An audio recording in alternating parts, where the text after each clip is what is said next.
Penggunaan participle.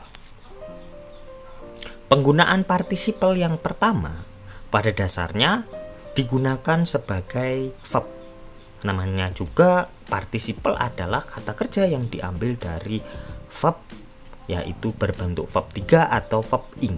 Sebagai verb, present participle digunakan bersama auxiliary verb untuk membentuk perfect atau perfect continuous tense dan passive voice pada continuous tense-nya. Sedangkan pada past participle untuk membentuk perfect atau perfect continuous dan passive voice. Jadi perlu diingat kembali, participle sendiri ada dua macam, ada present participle atau verb ing dan past participle verb 3. Contoh untuk participle sebagai verb. Yang pertama pada tenses continuous. Kita contohkan pada present continuous. He is working. Dia sedang bekerja. Ada working, itu adalah present participle. Pada perfect continuous tense, he has been working. Dia telah bekerja. Ada been berbentuk adalah past participle dari verb be. Sedangkan working present participle, sama halnya di yang pertama tadi.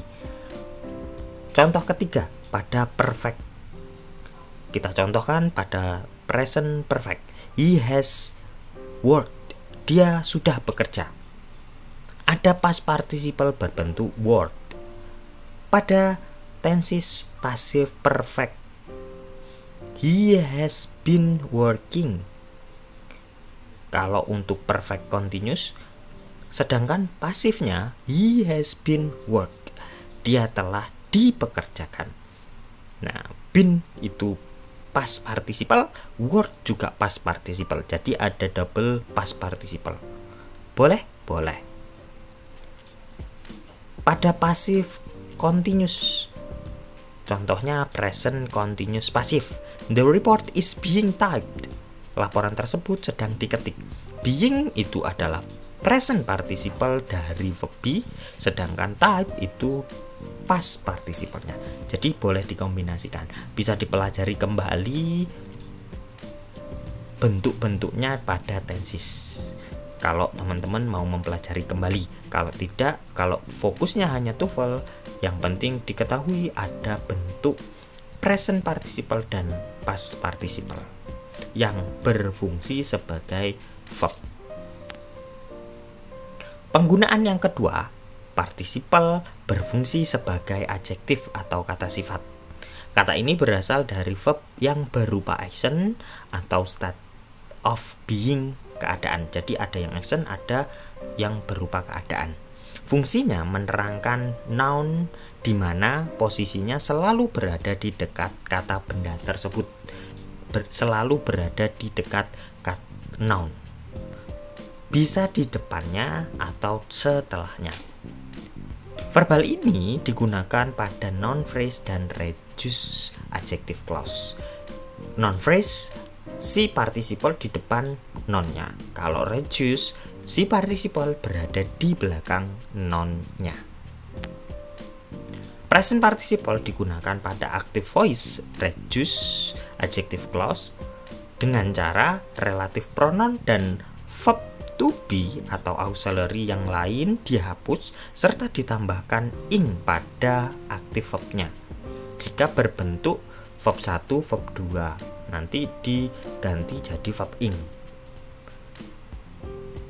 Jika berbentuk continuous, ya pertahankan verb ing-nya. Jadi hilangkan kata kerja bantunya saja beserta relative pronounnya atau conjunction dari adjective clause-nya. Sehingga membentuk present participle phrase.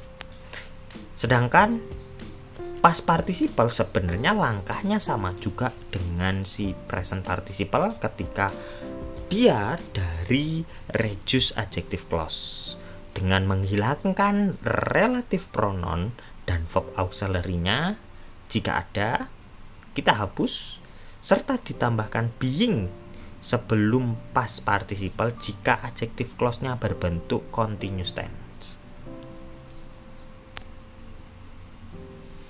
Contoh present participle pada noun phrase. The disturbing picture, gambar yang mengganggu. Gambarnya, picture itu adalah nounnya. Sedangkan disturbing itu present participle, kita letakkan di depan nounnya kalau berbentuk noun phrase. Sedangkan ketika berbentuk reduced adjective clause, maka letaknya di belakang kata bendanya. Kita perhatikan dulu adjective clause lengkapnya. The girl who is reading in the corner is my classmate. Anak perempuan yang membaca di sudut adalah teman kelas saya. Itu secara lengkap adjective clause-nya. Kita bisa menyederhanakan atau direduce menjadi the girl reading in the corner is my classmate. Nah, present participle-nya kita letakkan setelah bendanya. Bendanya girl, kita letakkan present participle-nya setelahnya. Nah, jadi seperti ini.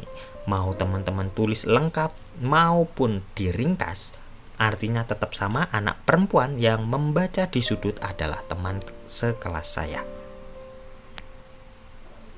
Pada past participle sama sebenarnya.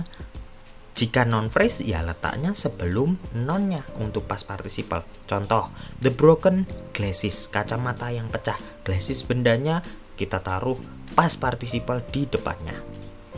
Begitu pula ketika reduced adjective clause, kita letakkan past participle setelah bendanya. Contoh untuk lengkapnya adjective clause-nya. The girl who is being advised is my cousin. Anak perempuan yang sedang dinasehati adalah sepupu saya. Bisa juga kita tulis jadi the girl being advised is my cousin. Atau the girl advised is my cousin. Intinya, kalau di reduced adjective clause, si past participle terletak di belakang benda. Thanks for watching.